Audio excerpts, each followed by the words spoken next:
चैतन्यं शाश्वतं शान्तं व्योमातीतं निरञ्जनं नादबिन्दुकलातीतं तस्मै श्रीगुरुवे नमः। सर्वश्रुतिशिरोरत्न विराजितपदम्बुजं वेदान्तम्बुजुमातङ्गम् तस्मै श्रीगुरुवे नमः।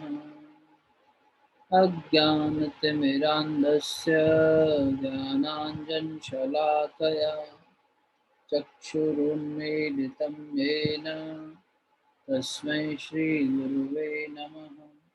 गुरुर्ब्रह्मा गुरुर्विष्णु गुरुदेव महेश्वरः गुरुसाक्षात् परब्रह्म तस्मै श्रीगुरुवे नमः। अखण्डमण्डलाकारं व्याप्तं येन चराचरं तत्पदं दर्शितं येन तस्मै श्रीगुरुवे नमः। अखण्डानन्दबोधाय शिष्यसन्तापहारिणे सच्चिदानन्दरूपाय तस्मै श्रीगुरुवे नमः। मातृवत् लालयित्री च पितृवत् मार्गदर्शिका नमोऽस्तु गुरुसत्ताय श्रद्धा प्रज्ञायुता च या आयातु वरदे देवी त्र्यक्षरे ब्रह्मवादिनी गायत्री छन्दसां मातः ब्रह्मयोने नमोऽस्तुते। अच्छे से दोनों हथेलियों को आपस में मिलिए। प्राप्त हुई दिव्य चेतना को मुखमंडल पर हृदय स्थान पर स्पर्श करें।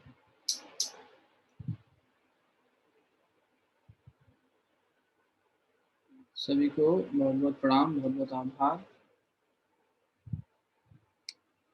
हम लोग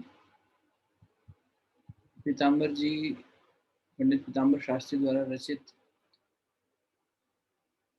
विचार चंद्रोदय ग्रंथ का स्वाध्याय कर रहे हैं। विचार रूपी चंद्रमा का उदय, ये उसका मूल है। विचार चंद्रोदय, विचार चंद्र। तो उसमें द्वितीय कला प्रारंभ करी थी, कल उसको समझने का प्रयास किया था। प्रपंच आरोप अपवाद, आरोप माया का ब्रह्म में, और फिर अपवाद यानी ये साबित हो जाना, प्रमाणित हो जाना कि ब्रह्म और माया अलग है, पृथक है। ब्रह्म चैतन्य है, माया कल्पित है। कल्पित है मतलब कल्पना से है, कल्पित। तो एक बार फिर से इसको ले लेते हैं कि कला कह क्या रही है। प्रपंच आरोप अपवाद करी प्रपंच वस्तु ब्रह्म जानिके अवस्तु मायादिक भानिये। ब्रह्म माया संबंध जो जीव ईश भेद तिन षट ये अनादिता में ब्रह्म अनंत मानिए। वस्तु में अवस्तु कर कथन आरोप बाधी अवस्तु वस्तु कथन अपवाद जानिए। गुरु के प्रसाद यह मुक्ति जानी पीताम्बर तज तम कारज आरज निज जानिए। कल इस पर अच्छे से व्याख्या हो गई थी, आशा है कोई संशय नहीं होगा, वो तो पूछ लेना। प्रपंच इस पूरे संसार को एक शब्द में कह दिया, इस सारी माया को कह दिया, इस सब जड़ को कह दिया कि प्रपंच, ये जो जगत है ये प्रपंच है। और इसने आरोप करा है ब्रह्म पर। तो अपवाद क्या हुआ? अपवाद ने अपवाद करी निष्प्रपंच वस्तु, उसने प्रपंच को निष्क्रिय कर दिया। अपवाद ने जब फैसला आया कोर्ट का, तो वही सब चीजें, जितने भी इल्जाम थे सब खारिज हो गए। तो ये जितने भी ये आरोप थे ये चले गए, और जो प्रपंच था वो निष्प्रपंच हो गया। जो शेष बचा उसे वस्तु कह रहे हैं, उसी वस्तु को ब्रह्म चैतन्य कह रहे हैं। और जो उसके अतिरिक्त हुई ये निष्प्रपंच, इसके लिए अवस्तु शब्द कह देंगे। तो अवस्तु माया हो गई, वस्तु ब्रह्म हो गया। ब्रह्म माया संबंध रूप जीव ईश भेद तिन, इसमें 6 चीजों की बात आ रही है। तो पहले आप ये समझिए कि ब्रह्म और माया क्या क्या है, फिर इन दोनों का संबंध क्या है, आज उस पर चर्चा करेंगे। फिर बात आएगी ईश्वर और जीव और इनमें भेद क्या है ना। ईश्वर और भी जो जीव है, जैसे गुरु और शिष्य, अब इनमें भेद क्या है। चेतना की दृष्टि से तो एक ही है, लेकिन मलिनता की दृष्टि से अलग अलग बात है। एक में शुद्धता है, एक में मलिनता है। षट ये अनादि, ये छह हैं, इनको अनादि मानिए। तामे ब्रह्म अनंत मानिए, और उसमें ब्रह्म भी अनंत है। वस्तु में अवस्तु कर कथन आरोप, वस्तु में अवस्तु कर कथन आरोप, आरोप कथन किसे कहते हैं कि वस्तु में, ब्रह्म में अवस्तु यानी माया ये आरोपित हुई हुई है। बाधी, इसको खंडित करके, इसको दूर करके, अवस्तु वस्तु कथन अपवाद जानिए। तो अपवाद क्या हो गया, अपवाद ये हो गया कि रिलीज हो गया, ब्रह्म इस पे आश्रित नहीं है, ये दोनों अलग अलग हैं, स्थिर हो गया। ये कैसे मिला, तो बोले गुरु के प्रसाद से मिला, और गुरु के प्रसाद ये युक्ति जानी पीताम्बर, तज तम कारज आरज निज जानिए।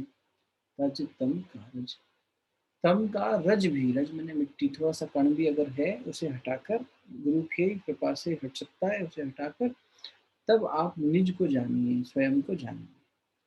तो कई तरह के प्रश्न और जिज्ञासाएं मन में उठती हैं। कल यहाँ पर बात आई थी कि किस तरह के प्रश्न मन में उठते हैं। तो एक प्रश्न मन में ये जिज्ञासा आती है कि ये सब जो कल्पित है, अगर ये कहा जा रहा है कि ये अवस्तु जो है ये सब इल्यूजन है और वस्तु ही वास्तविक है, तो ये इल्यूजन बना ही क्यों। पहली बात है तो ये सृष्टि बनाई क्यों। एक गीत भी लिखा है किसी ने, दुनिया बनाने वाले क्या तूने तेरे मन में सुनाई। काहे को दुनिया बनाई भाई, क्या ये सब अगर कल्पित है और हम उनकी कल्पना का हिस्सा हैं, ये सब कल्पना में चल रहा है, तो ऐसी कल्पना की क्यों, प्रश्न उठ सकता है मन में। अच्छा, और अगर की तो कैसे की, और हम कैसे भेद समझें इन दोनों का, कि जो ब्रह्म चेतना है और जो प्रकृति या माया है, इसके बीच का भेद हम कैसे जानें। इस तरह की जिज्ञासा होती है ना। तो उसी तरह का कथन अब आगे चलेगा, और फिर उसके बाद ये ब्रह्म और माया के बीच का संबंध क्या है, फिर माया कितने प्रकार की है, फिर जीव और जो ईश्वर है उसमें क्या क्या संबंध, क्या भेद है, दोनों क्या एक रूप है, अलग अलग हैं। ईश्वर क्या है, जीव क्या है, हम जब कहते हैं जीवात्मा, तो ये जीव क्या है, इसकी कोई व्याख्या है क्या कहीं, वही विचार चंद्रोदय हमें व्याख्या देगा। वेदों में है ना, तो उसको सार कर दिया यहाँ। ठीक है, तो पहला प्रश्न जो उठाया, हमारी तरफ से ही प्रश्न उठा रहे हैं, दोनों पक्षों में बात कर रहे हैं, खुद ही गुरु बन के उत्तर दे रहे हैं, खुद ही शिष्य बन के प्रश्न पूछ रहे हैं। कितनी सुंदर शैली है देखो। शुद्ध ब्रह्म में प्रपंच का आरोप कैसे हुआ, यानी वस्तु में अवस्तु का आरोप हुआ ही कैसे। जब ये अपवाद होके ये साबित होता है, यानी जब ज्ञान हुआ, अपवाद हुआ, तभी साबित हुआ कि दोनों अलग अलग है। लेकिन at the first place how did it happen कि ये इसमें इसका आरोप हो गया। आप कह रहे हो प्रपंच आरोपवाद करी निष्प्रपंच वस्तु ब्रह्म जानी के, तो पहले हुआ ही क्यों, प्रपंच आरोप करी, प्रपंच ने आरोप किया कैसे, कैसे हुआ ये। देखो यहाँ पर शब्द आया है अनादि ब्रह्म, है ना, अनादि शुद्ध ब्रह्म में अनादि, अब क्या उत्तर दे रहे हैं, उस प्रकृति का ब्रह्म के साथ अनादि कल्पित तादात्म्य संबंध है, अर्थात कल्पित भेद सहित वास्तव अभेद रूप संबंध है। बड़ा मुश्किल शब्द है, क्या है, लेकिन सरल हो जाएंगे जब समझेंगे। उस प्रकृति का, अवस्तु का, ब्रह्म के साथ अनादि, यानी दोनों ही अनादि काल से हैं। छह चीजें बताई ना, षट वस्तु, ये षट, ये अनादि, ये सब अनादि हैं। उसमें ब्रह्म अनंत मानिए, ब्रह्म अनंत भी है, बाकी सब अनादि हैं। ईश्वर जीव माया, ईश्वर और जीव के बीच का भेद, माया ब्रह्म और माया और ब्रह्म के बीच का संबंध, ये छह चीजें। तो कह रहे हैं कि जो माया है, जो अवस्तु है, वो वस्तु के साथ शुरू से ही है। ऐसा नहीं कि परमात्मा थे पर माया नहीं थी, परमात्मा के साथ ही, परमात्मा शब्द नहीं इस्तेमाल करना चाहिए, बोलचाल में ज़्यादा हम कह जाते हैं, वेदांत की भाषा में तो उसे फिर ब्रह्म ही कहेंगे। तो ब्रह्म जो है जब से है तब से माया भी है, अनादि। ठीक, जब से ब्रह्म है तब से जीव भी है, तो हम भी अनादि काल से हैं। हे अर्जुन, ऐसा कोई भी काल, ऐसा कोई भी समय नहीं हुआ है जब तू नहीं था, या मैं नहीं था, बस हमारे ये जो स्वरूप हैं ये बदले थे, कभी हम स्वरूप में थे, कभी अरूप में थे। हैं? कबीरदास जी गाते हैं, रूप अरूप स्वरूप दिखा के, कभी रूप में, कभी अरूप में, और कभी स्वरूप में।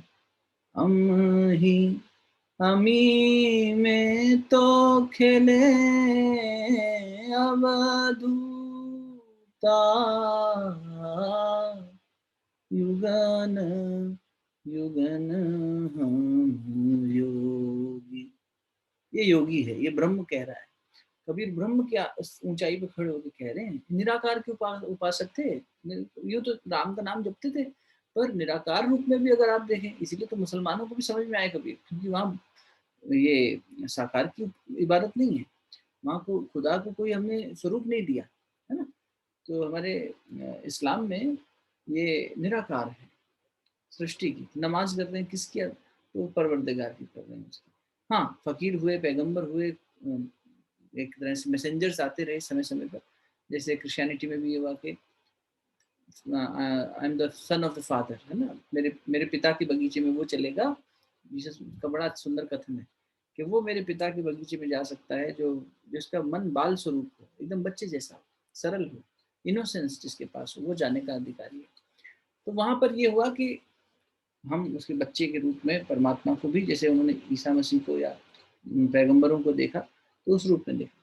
अब यहाँ ये बात हो गई कि पूरा अवतार ही निकल आए कि नहीं, परमात्मा खुद ही आए हैं, ब्रह्म खुद ही प्रकट हुआ, लेकिन फिर भी कभी रूप में है, कभी अरूप में है, कभी स्वरूप में। तो कबीर कह रहे हैं कि हर जगह ये स्वरूप ऐसा दिख गया, कोई और स्वरूप किसी और तरह का है, कहीं स्वरूप है ही नहीं, सिर्फ वो आकाश तत्व है। तो कभी रूप है, कभी अरूप है, और कभी स्वरूप है। और फिर क्या कह रहे हैं, हम ही में तो खेले। कौन कह रहा है कि मैं खुद में ही तो खेल रहा हूँ? ये ब्रह्म चैतन्य कह रहा है। रूप अरूप स्वरूप दिखा के हम ही में तो खेले अवधूता, युगन युगन हम योगी योगी युगन युगन हम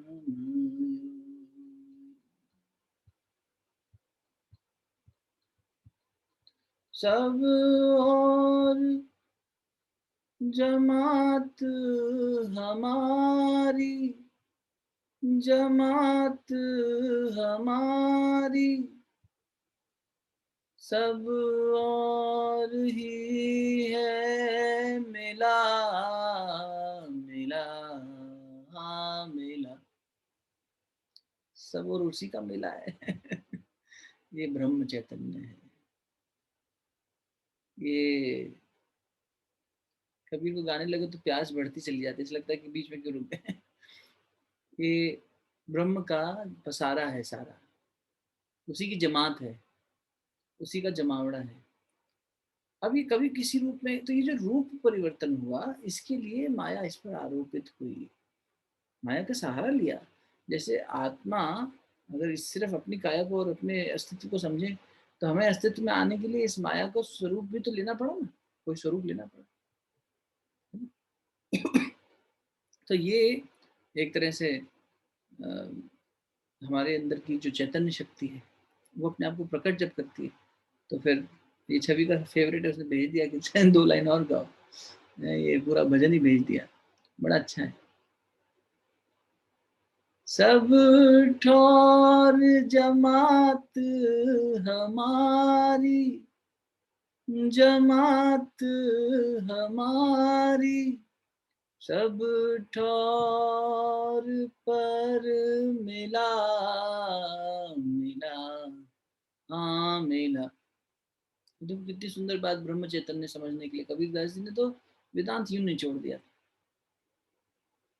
हम सब माए सब हैं हम माय, हम माय, हम हैं बहुरी अकेला अवधूता युगन युगन युग। सब हैं हम माए, हम हैं सब माए। ब्रह्म ही सब में नाच रहा है, कर्तव्य कर रहा है, और सब उसी के एक्सटेंशंस हैं। हम हैं बहुरी अकेला।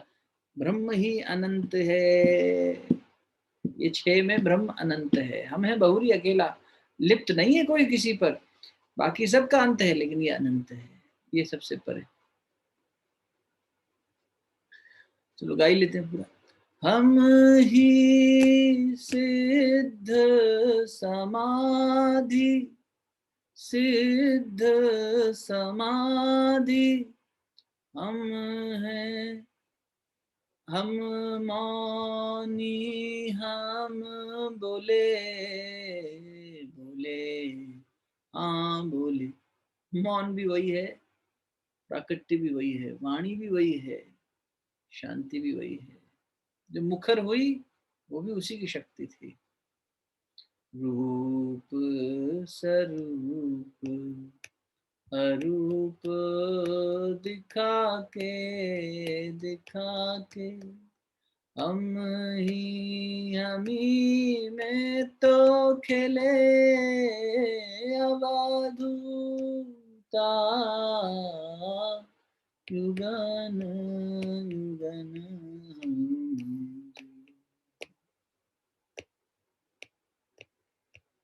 तो ये कौन है जो सिद्ध समाधि में बैठा है? अब उसको स्वरूप में देखो तो आदि योगी शिव मान लो, कुछ ऐसा प्राकट्य मान लो, स्वरूप अपनी अपनी कल्पना के ऊपर आधारित है, जैसा आप कल्पना करें। कल्पित, पर वेदांत कह रहा है नहीं, ये तो ब्रह्म है, चैतन्य है। उसी स्थिति में कबीर हमें लेके जा रहे हैं कि सिद्ध समाधि, सिद्ध समाधि में वहां स्थित है, हर जगह होते हुए भी किसी पर, मैं सबका हेतु होते हुए भी अर्जुन किसी से बंधा नहीं। जीवन ऐसे जीना चाहिए, हम सबका हेतु हो जाएं, फिर भी किसी से बंधे नहीं। किसी से लिप्त होके क्या करना भैया। तो ये मैं क्या हूँ का स्वरूप जब समझ में आता है ना, जब आदमी को अपना वास्तविक चैतन्य स्वरूप समझ में आएगा, तो फिर वो वहां स्थित हो जाएगा, फिर वो सब में साथ निभाते हुए भी लिप्त नहीं होगा।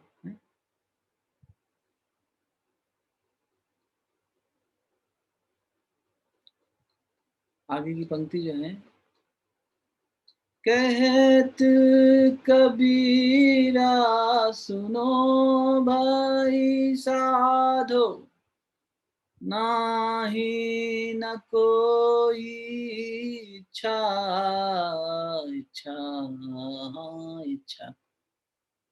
बहुत सुंदर पंक्ति है। अपनी मढ़ी में आप मैं डोलूं, डोलूं, खेलूं सहज स्व इच्छा अवधूता युगन। क्या कह रहे हैं कबीरदास जी? कह रहे हैं कबीर सुनो भाई साधु, ना ही न कोई इच्छा, ब्रह्म चैतन्य की कोई इच्छा नहीं है। एक ही इच्छा हुई, एक हम बहुश्यामी, मैं एक से अनेक हो जाऊं। ठीक, वहां से सृष्टि का उद्गम हो गया, वस्तु से अवस्तु प्रकट हुई, और उसी से सब ये प्रपंच रच गया।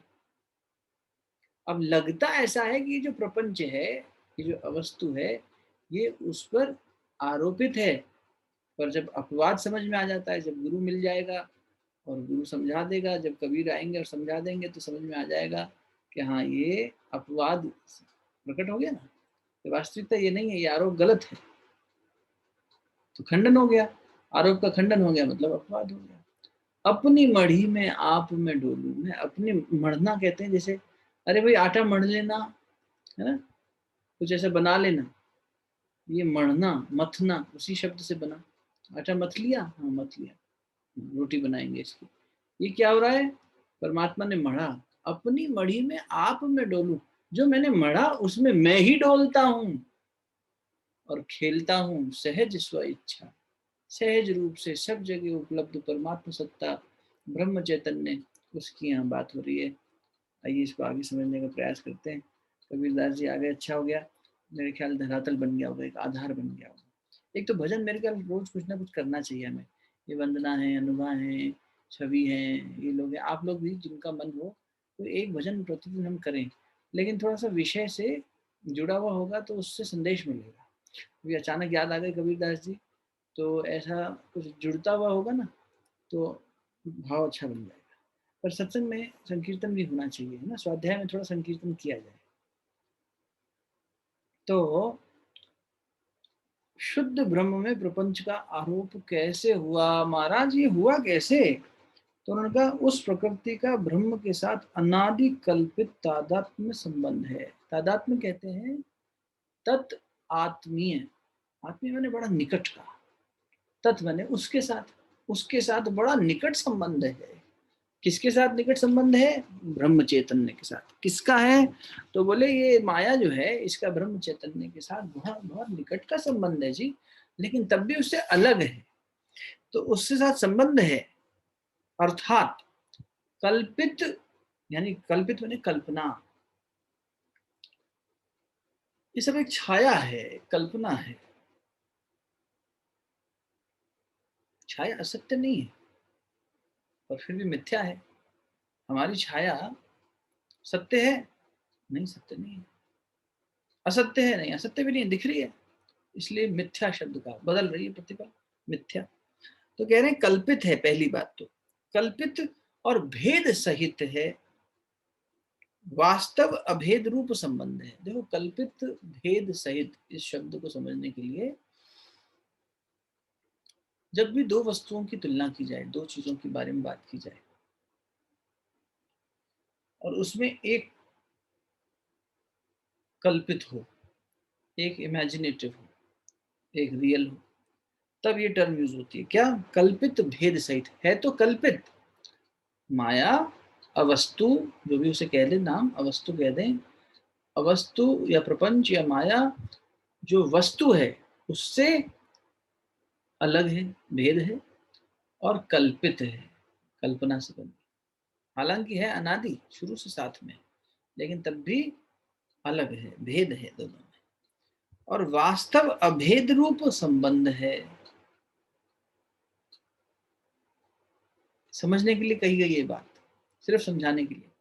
वास्तव में अभेद रूप संबंध है, वास्तव में मतलब इन रियलिटी उसके बीच में अभेद। क्यों अभेद? क्यों? अभी तो कहते भेद हो सकता है दोनों का, दोनों अलग अलग हैं, अब ये क्यों कह दिया अभेद रूप संबंध है? अरे जब कोई चीज अलग है, कोई चीज है ही नहीं, कल्पित है, इमेजिनेटिव, तो अलग किसको करोगे? It was an imagination. जैसे हमें एक बहुत प्रश्न कई बार इसमें आईक्यू टेस्ट के अंदर पूछते हैं बच्चों से, अभी कल से शुरू हो रहा है बच्चों का कैंप, तो उसमें एक प्रश्न पूछते हैं, imagine that you are in a sea, in a boat, and suddenly you're surrounded by sharks. What will you do? क्या करोगे बताओ? देखिए बड़े लोगों को आंसर आता है कि नहीं। कोई नए साथी संगी बताने का प्रयास करें जिनको ना पता हो, क्योंकि कुछ लोग तो पेरेंटिंग और इसमें सम्मिलित होते रहे हैं। Imagine that you are in a boat surrounded by sharks. What will you do? How will you save yourself? प्रणाम भैया। भैया हम तो बोट में है ना, लेकिन हाँ तो काम हो, अब जब तुम्हें बच के निकलना है, चारों तरफ से शार्क्स आ गई, तुम्हें खा जाएंगी अगर तुम नहीं बचे, तो तुम नहीं वहां से भागे तो कैसे निकालोगे खुद को समस्या से? अदिति क्या करेगी बेटा?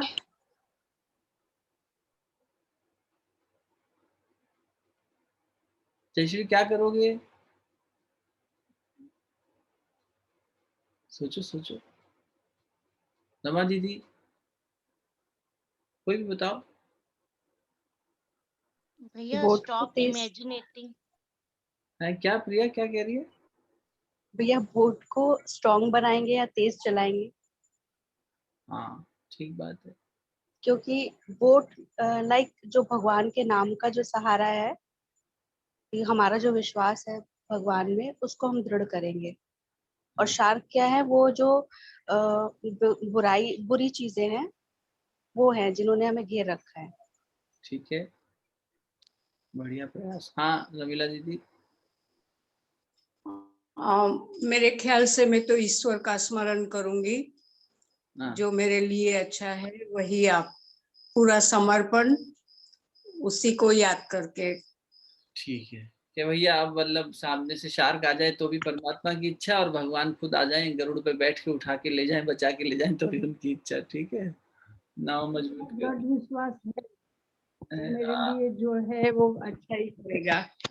अच्छा चलो बढ़िया भक्ति आप लोगों की। हाँ सुनीता जी, कल्पना करेंगे आप एक नाव में बैठे हैं और चारों तरफ शार्क्स हैं, कैसे बचेंगी?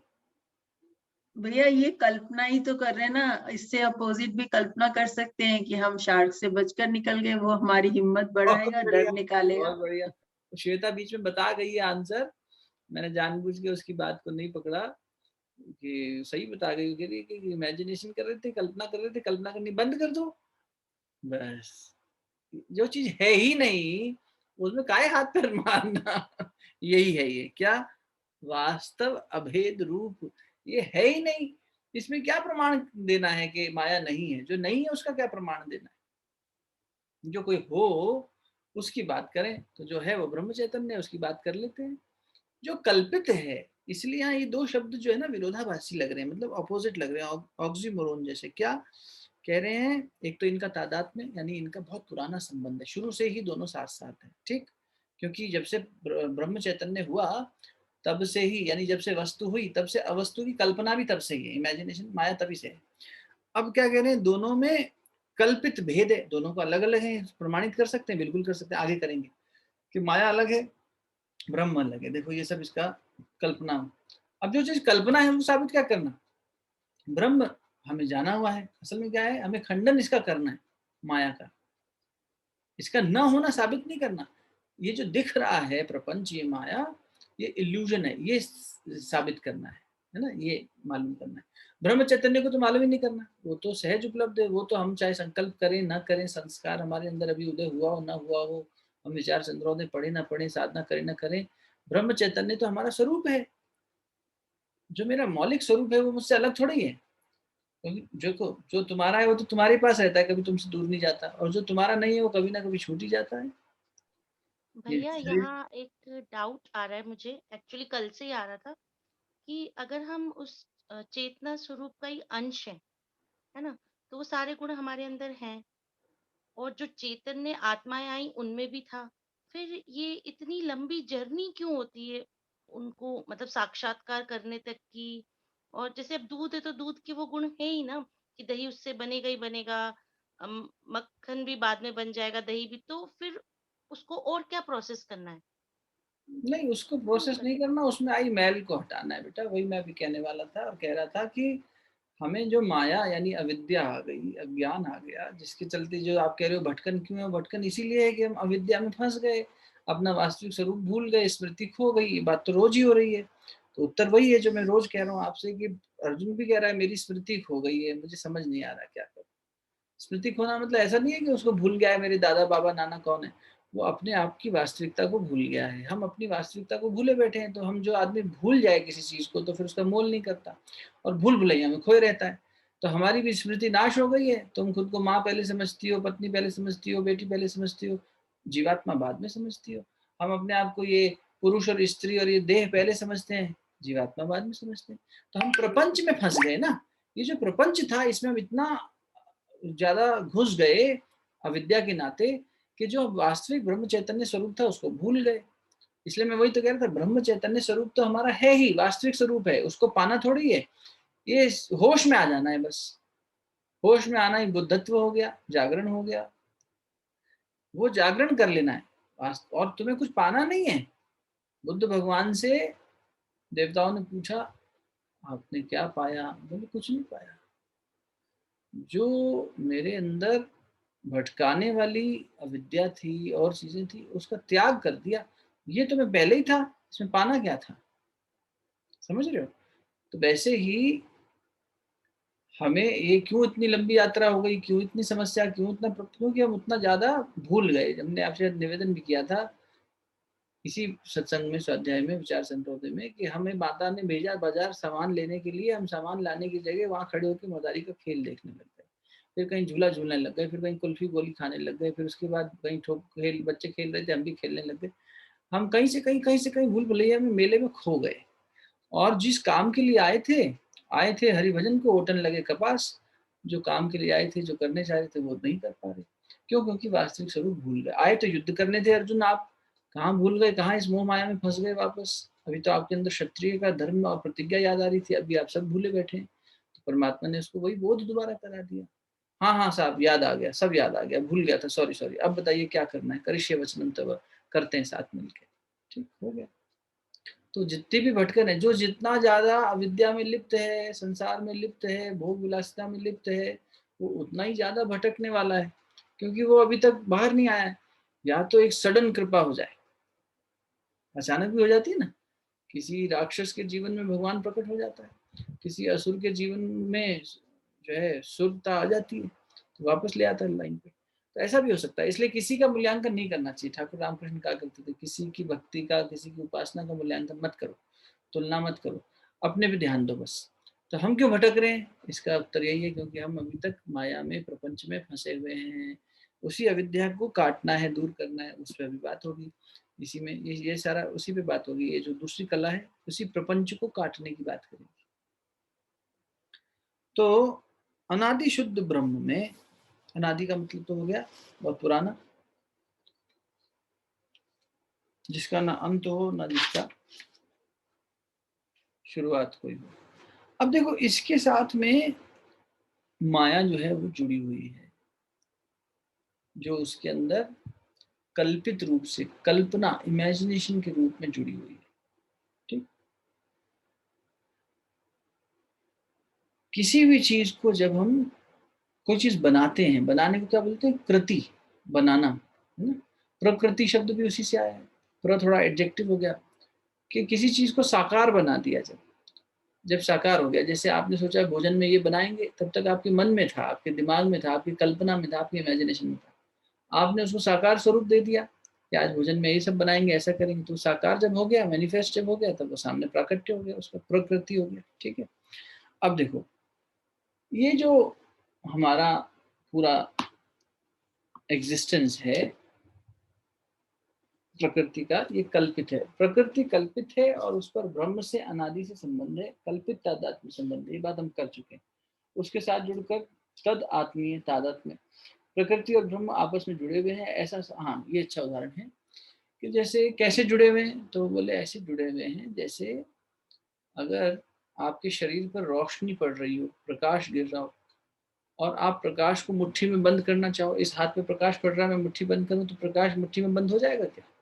या इस हाथ में प्रकाश पड़ रहा है, इस हाथ से ताली पीटें तो क्या प्रकाश को चोट लगेगी क्या? नहीं। वो जो रोशनी है, प्रकाश है सूर्य का, उससे किसी प्रकार की कोई हानि नहीं होगी। है तो हमारे साथ जुड़ा हुआ, तादाद में कितना नजदीक है, बहुत अच्छा उदाहरण है, लेकिन फिर भी इससे परे है। समझ रहे हो? इसी प्रकार ब्रह्म से चेतना, ये ब्रह्म चेतना से माया जुड़ी हुई है, प्रपंच जुड़ा हुआ है, लेकिन फिर भी वो उसमें बंधता नहीं है। ब्रह्म चेतन में उसमें बंधता नहीं है, ये कल्पित है, काल्पनिक है। ठीक, समझ में आई ये बात इस उदाहरण से? किसी को डाउट? अभी तक में कोई संशय हो तो बताओ। ये कल्पित संबंध हो गया, जुड़कर भी जुड़े नहीं, है ना। क्रिस्टल के ऊपर जैसे आप कोई कपड़ा रख दें, स्फटिक के शिवलिंग आपने कभी देखे होंगे, उसके ऊपर जिस तरह का कपड़ा रख देते हैं वैसे रंग का हो जाता है, लेकिन उसका रंग थोड़ी बदला, ये तो उसका एक प्रतिबिंब है कपड़े का। ऐसा कपड़े का रिफ्लेक्शन है, जिसकी वजह से उसका कलर बदला हुआ दिखाई दे रहा है, भासित हो रहा है। तो जो बात हो रही थी, प्रपंच क्या है? भासित होता है, इसका आभास होता है, ये है नहीं। जैसे मरुस्थल में पानी का आभास होता है पर है नहीं, रज्जू में सांप का आभास होता है पर वो है नहीं, रज्जू मैंने रस्सी, और पेड़ में भूत का, पुरुष मैंने यही, ऐसा कोई इंसान खड़ा है, ऐसा, वो चैतन्य पुरुष की बात नहीं कर रहे। तो किसी पेड़ में वो है, ऐसा भास होता है, आभास होना, लेकिन सत्य में नहीं है। कल्पित है, आभासित है। ठीक है, फिर क्या कह रहे हैं, वही बात वापस व्याख्या में आई है। अभी प्रकृति के 3 विभाग किए गए हैं। आगे जाके वो कह रहे हैं ये जो आरोप किया, जब इस आरोप की समझ आ गई तो उसके लिए फिर दूसरा शब्द आता है अध्यारोप का अपवाद हो गया। ये बात समझ में आ गई है ना, समझ आ गई मैंने, अपवाद हो गया। अपवाद मतलब भ्रम दूर हो गया। इस तरह 2 शब्द आए, अध्यारोप और अपवाद। ठीक, यहाँ तक बात समझ में आई हुई। अध्यारोप मैंने आरोपण, आरोप के लिए ही एक और शब्द आ गया अध्यारोप। अधि मैंने बहुत निकट, अध्यात्म, अधि आत्म, अधि मैंने निकट। जब भी अधि शब्द पढ़ो उसको नियर। ठीक, तो यहाँ पर 2 नए शब्द समझ में आए हुए हैं, अपवाद यानी भ्रम दूर होना और अध्यारोप माने उसमें आरोपित रहना। तो आरोपित तो है लेकिन फिर भी अलग है। अब ये जो माया है, ये जो प्रपंच है, ये जो अवस्तु है, इसके 3 विभेद किए हैं। वो आज थोड़ा सा जानते हैं शब्दों को उसको, और फिर उसके बाद इस पे कल विस्तार में चर्चा करेंगे। देखिए, पहली जो चीज है वो है माया। इसको समझना, प्रकृति में 3 प्रकार के गुण हैं, सत्य, रज और तम। सत्य और तम ये 2 गुण हैं, इनके ओवरलैप से रज बनता है।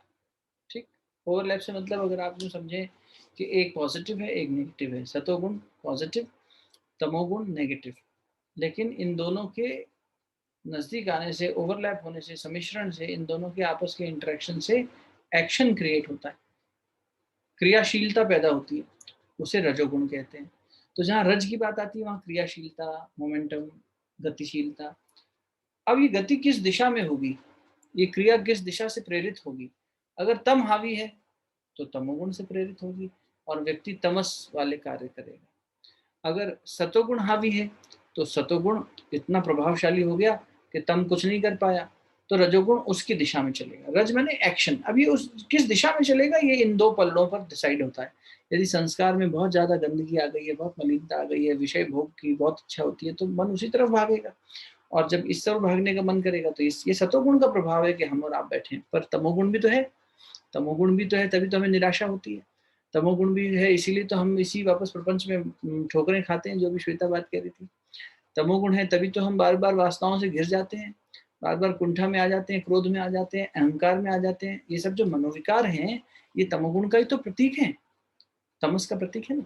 तो ये तमस में हम चले जाते हैं, लेकिन सत्य में भी हम आ रहे हैं, अच्छे कार्य भी आ रहे हैं, अच्छे विचार भी आ रहे हैं, मन में अच्छे संकल्प भी उठ रहे हैं। इन दोनों के बीच में डोल रहा है। तो रजोगुण किसकी तरफ भाग रहा है, वो तो कर्म कर रहा है, अपना क्रियाशीलता है, वो तो एक काइनेटिक एनर्जी है।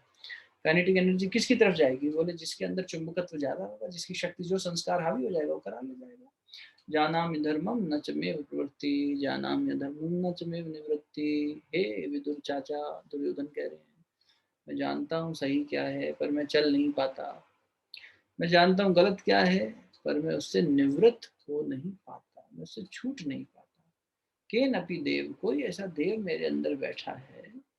देव शब्द इस्तेमाल किया, लेकिन कहने का भाव ये कि कोई ऐसा अंदर की संस्कार बैठा है जो मुझे बार बार गलत की ओर ले जाता है, जो मुझे सत्य की ओर जाने से रोक देता है।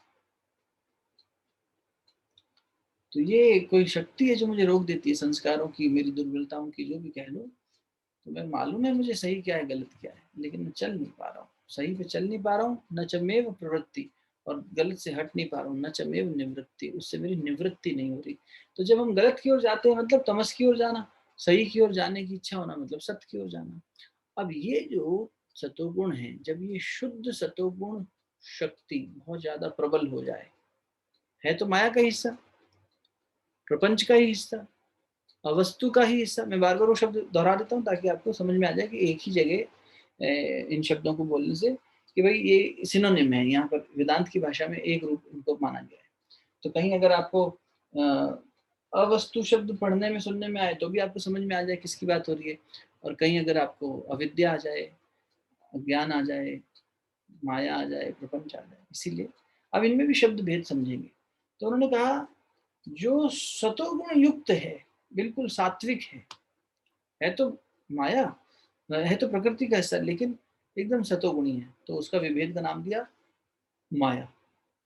माया क्या है? प्रभु की माया, प्रभु की माया। कबीरदास जी ने माया के तमोगुणी स्वरूप पर कहा है, ये माया बड़ी ठगनी है। वंदना, ये माया बड़ी ठगनी, तेरे पास है क्या गीत? ये माया बहुत ठगनी है, महाठगनी है? राजा की रानी बन बैठी, ब्रह्मा की ब्रह्माणी। नहीं भैया, मेरे पास नहीं है ये वाला सॉन्ग। चलो कभी करना इसके ऊपर, अपनी आवाज से सुशोभित करना इसको। तो ये कबीरदास कह रहे हैं, लेकिन कौन सी माया के ऊपर चोट करी है उन्होंने? अविद्या के ऊपर, अविद्या माया, यानी जहाँ तमस प्रधान हो गया। ये क्या है? ये बोल रहे हैं जहाँ सतोगुण प्रधान है, सात्विकता प्रधान है, अच्छाई प्रधान है, तो वो माया कहलाई। ठीक, एक बात। दूसरा, जहाँ तम प्रधान है, तो वहां पर फिर ये अविद्या हो गई। यह प्रकृति माया, अविद्या और तम प्रधान रूप से विभाग को प्राप्त होती है। इसमें जो शुद्ध सतोगुण युक्त है वह माया है, जो मलिन सतोगुण युक्त है वह अविद्या। देखो, है तो सतोगुणी पर मलिन है अविद्या। सतगुण प्रभावी है लेकिन मैला हो गया है। जैसे शीशे में आप अपना प्रतिबिंब देखें तो अच्छे से दिख रहा है, लेकिन शीशा मैला हो जाए तो वो क्या, किसी शायर ने कहा है ना कि चेहरे को हम चमका रहे हैं लेकिन आईना पे धूल है तो उसको तो हटा नहीं दे। बार बार हमें लग रहा है कि चेहरे पे धूल आई हुई है, आईना भी तो साफ हो, मन को भी तो साफ करो।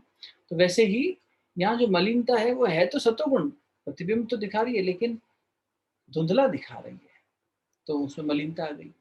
अभी इसको समझना इन टर्म्स को। कल जब अपन बात करेंगे, कल तो शायद नहीं कर पाए, कल स्वामी जी का महाप्राण दिवस है तो सत्संग की धारा थोड़ी अलग चलेगी। पर हाँ, कल आप में से जो लोग स्वामी जी के बारे में, मेरा विनम्र निवेदन है, जो लोग स्वामी विवेकानंद जी के जीवन के संस्मरण शेयर करना चाहें अपनी अपनी रीडिंग और अपने अध्ययन के आधार पर, तो प्लीज़ ज़रूर शेयर कीजिएगा। आप में बड़े अच्छे अच्छे रीडर्स हैं, स्वाध्याय करने वाले, निरंतर पढ़ने वाले, तो आप लोग ज़रूर इसमें करिएगा। और अनुभा हमारी बहन है, वो लीड लेंगी, वो काफ़ी इस पर रिसर्च कर चुकी हैं, पढ़ चुकी हैं कई ग्रंथ इन पर, स्वामी जी पर और ठाकुर रामकृष्ण परमहंस पर। तो हम मिलके करेंगे। जो थोड़ा बहुत मुझे पता है मैं शेयर कर दूंगा थोड़ा सा, बाकी अनुभा हैं, मुस्कान हैं, आप लोग हैं। स्वामी जी के ऊपर जो भी आपने पढ़ा, जाना, सुना हो, हमने गॉड लिव्ड विद देम का जब स्वाध्याय किया था तो उसमें आप में से कई लोग थे, उसमें भी छवि ने और इन्होंने लीड भी लिया था, काफ़ी पढ़ा भी था, तो आपको उस पुस्तक से भी काफ़ी संस्मरण मिल जाएंगे। बहुत सी पुस्तकें हैं, नरेंद्र कोहली जी द्वारा लिखी गई थी, तोड़ो कारा तोड़ो, उसमें स्वामी विवेकानंद के ऊपर 9 वॉल्यूम्स लिखे गए, तो बहुत अच्छे अच्छे उनके ऊपर, उनकी शिक्षाओं पर बात करने लगे तो समय ही, जीवन ही कम पड़ जाएगा, तो वो तो नहीं, लेकिन संस्मरण जब उनके जीवन के हम सुनेंगे, महापुरुषों की जीवन लीला को पढ़ने से ये समझ में आता है। ये जितना ये सच बताऊं, अगर इसको आप कभी भी विचार चंद्रोदय को पढ़ना किताब से या इससे किसी YouTube चैनल से लोगों ने करी है व्याख्या, कहीं रूखापन आ जाता है, क्योंकि मेरे को तो ऐसा लगता है कि हमें भक्ति और ज्ञान दोनों की बात साथ साथ करनी चाहिए। केवल ज्ञान की बात रूखी रोटी जैसी है साहब, जब उसमें थोड़ा भजन आ जाता है, थोड़ा कोई मीरा आके कुछ पद गा जाती है, कहीं सूर कुछ कह जाते हैं, और ये लोग इशारों में बात भी कर जाते हैं और हथौड़े जैसी सीधी बात भी कर जाते हैं, इसलिए इनको आधार बनाकर जब चलेंगे ना तो स्वाध्याय में रस बना रहेगा, और जहाँ रस लेगा मन, हाँ, महात्मा आनंद स्वामी जी कहते थे रस लेने वाली मक्खी बनना है तो मधुमक्खी बन, जो रस लेती है, ये नाली में बैठने वाली मक्खी बन। तो हम रस लें इन ग्रंथों का और इसके साथ साथ इन महापुरुषों के जीवन का। तो कल ये करेंगे, तो आने परसों कर लेंगे चलो, लेकिन तब भी समझ लो, एक तो सतोगुण युक्त माया हो गई जिसमें शुद्ध सतोगुण है, एक में मलिन सतोगुण है। मलिन माने जिसमें पर्दा आ गया, मिट्टी आ गई, मैल आ गई, कषाय कल्मश आ गया, वो अविद्या है। जो तमोगुण की मुख्यता से युक्त है, जिसमें खूब तमोगुण प्रधान है, जो तम प्रधान है, वो प्रकृति है। 3 शब्द आए, क्या है? सबसे पहला क्या आया, जल्दी बताओ, जिसमें सतोगुण प्रधान है, सत प्रधान है, क्या नाम है उसका? माया। माया। ठीक, बहुत बढ़िया। अब सतोगुण प्रधान तो है पर मैला हो गया सतोगुण, वो क्या बन गया? अविद्या। अविद्या। माया, अविद्या, और जिसमें तमोगुण प्रधान हो गया वो प्रकृति। माया, अविद्या, प्रकृति। माया, अविद्या, प्रकृति। माया प्रभु की माया है। ठीक, बड़ी सुंदर माया है, सतोगुण। अब वही माया मलिन हो गई, मैली हो गई, तो वो अविद्या में बदल गई, जिसमें हम आप फंस जाते हैं। उसको कबीरदास जी ने वो एक तरह से प्रहार किया, उसको कुठाराघात किया। और तीसरी तमस वाली हो गई, प्रकृति। प्रकृति तो जड़ है ही पूरी। तो अब इसका भेद आगे अगर अभी चलेंगे तो बहुत लंबा चला जाएगा। आगे प्रकृति के विवेक बता रहे हैं, प्रकृति के भेद हैं और बहुत ही अलग उसमें चली जाएगी चर्चा। मुझे लगता है इसको हम परसों के लिए पेंडिंग रखें, नहीं तो ये आधी अभी अगर कल कर रहे होते तो कर लेते हैं, थोड़ी अभी थोड़ी कल जो एक फ्लेवर चेंज होगा उसमें फिर ये थोड़ा सा छूट जाएगा। तो आज जो पढ़ा उसमें यहाँ तक समझो कि ब्रह्म चैतन्य यानी वस्तु और जो अवस्तु है, प्रपंच है, ये दोनों साथ में हैं, लेकिन क्योंकि और तादात्म्य है दोनों का, बहुत घनिष्ठ तादात्म्य है, लेकिन जो ये है आपका प्रपंच है, जो अवस्तु है, वो कल्पित है। और चूंकि वो कल्पित है, जो कल्पित है उसका क्या प्रमाण लेना? जो वास्तविक है उससे जुड़े रहना है, जो कल्पित है उसे छोड़ देना है, कल्पना करनी छोड़ दो बस। लेकिन इतना सहज नहीं है, कल्पना कर करके हम इतना अभ्यस्त हो चुके हैं कि हमें अपनी कल्पना सत्य लगने लगी है। हमें लगता है ये मैं ही हूँ, ये देह मैं ही हूँ, मेरा अस्तित्व ये मेरा नाम ही है। अभी हमारे नाम पे कोई लांछन लगा दे, कोई उसके बारे में बुरा कह दे, पीठ पीछे भी कोई हमारे कुछ कहता है तो हम जाके सुनना चाहते हैं, हाँ हमारे बारे में क्या राय व्यक्त हुई, हमें अपने नाम से कितना प्रेम है।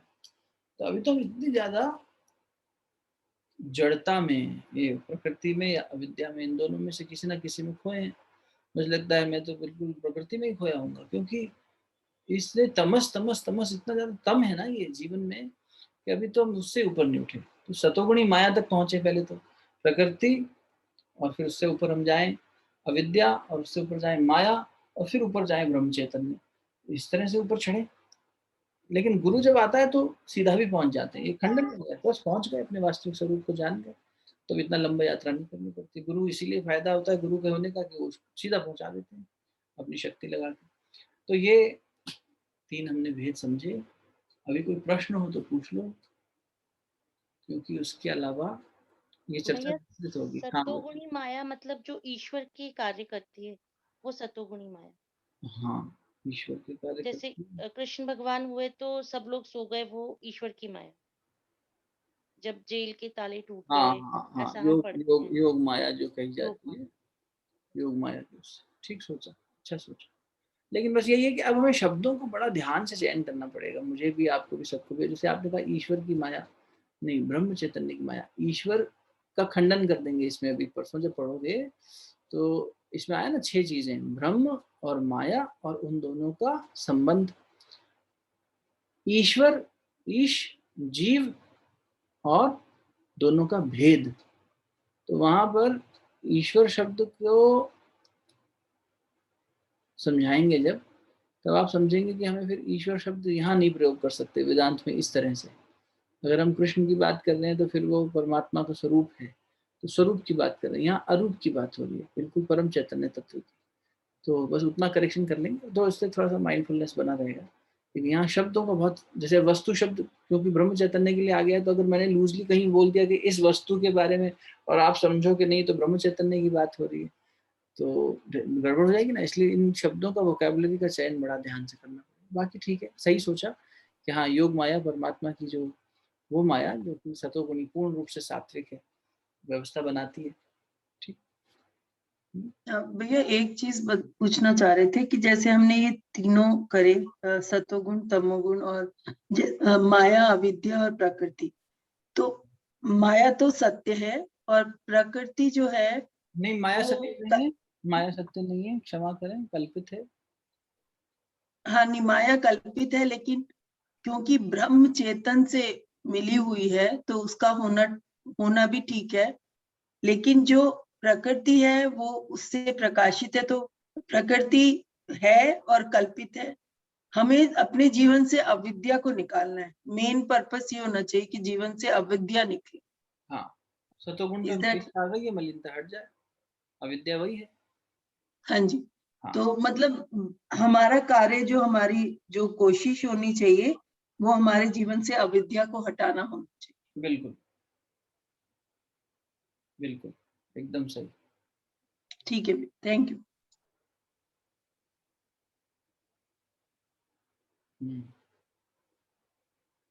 सात्विक माया क्या हुई? जहाँ सतोगुण की प्रबलता है और उसके आगे रजोगुण और तमोगुण कुछ ना कर पाए। अब सतोगुण कमजोर पड़ गया, बीमार हो गया, पीलिया हो गया, जॉन्डिस हो गया, उसको उसके ऊपर मलिनता आ गई। तो मलिनता आ गई, जैसे जॉन्डिस में पीला पीला दिखता है ना सब।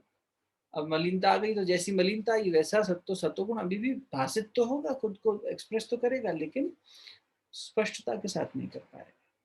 तो मलिनता हटा दी हमने, बीमारी दूर कर दी, तो वापस अब उसमें पहुंच गए, माया में पहुंच गए।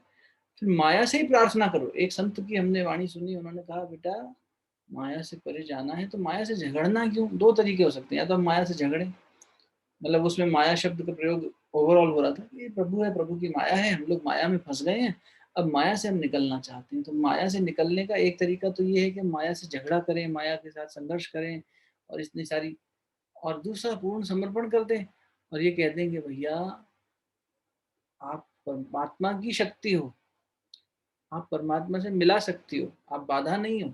जब तुम माया से इस तरह से प्रेम कर लो मातृत्व भाव में, यानी उसी सात्विकता, यही वाली बात आ गई ना कि उसकी मलिनता हटा दिया आपने, अपने अंदर जो मलिनता है उसे हटा दिया। तो जो सात्विक एकदम स्पष्ट माया का स्वरूप है वो दिख गया, वहां से परमात्मा नजदीक है। पंचकोश साधना में हम लोग क्या गुरुदेव की बात आपसे कह रहे थे, जब उन्होंने कहा कि बेटा ये साधना अगर कोई 10 वर्ष तक कर ले तो लेखक ये दावा कर सकता है कि आनंदमय कोश की इस स्थिति में पहुंच जाएगा कि परमात्मा के साक्षात्कार के एकदम नजदीक पहुंचा हुआ है, एक कदम पे परमात्मा, इतना नजदीक। अपने चैतन्य स्वरूप, परमात्मा ने अपने चैतन्य स्वरूप को जानने के इतना नजदीक पहुंच जाओगे इस साधना को करते करते। ये जो सारे उपवास वगैरह सारी चीजें आप कर रहे हैं, ये सब बहुत ज्यादा गहराई तक ले जा सकती है। चलिए बढ़िया है, सबको अच्छा समझ में आ रहा है। शांति पाठ करते हैं। कल स्वामी जी का महाप्राण दिवस मनाएंगे, तो आप लोग जरूर उनके जीवन के कुछ अच्छे अनुभव, यादें निकाल के लाइए। कौन जाने आप में से कोई उनके साथ पिछले जन्मों में उनका शिष्य या शिष्या रह चुके हों, साथी संगी रह चुके हों, परमात्मा जाने। तो हो सकता है बहुत जुड़ाव के साथ में कुछ चीज निकल आए, तो कल प्रस्तुत करना है ना। शांति पाठ करते।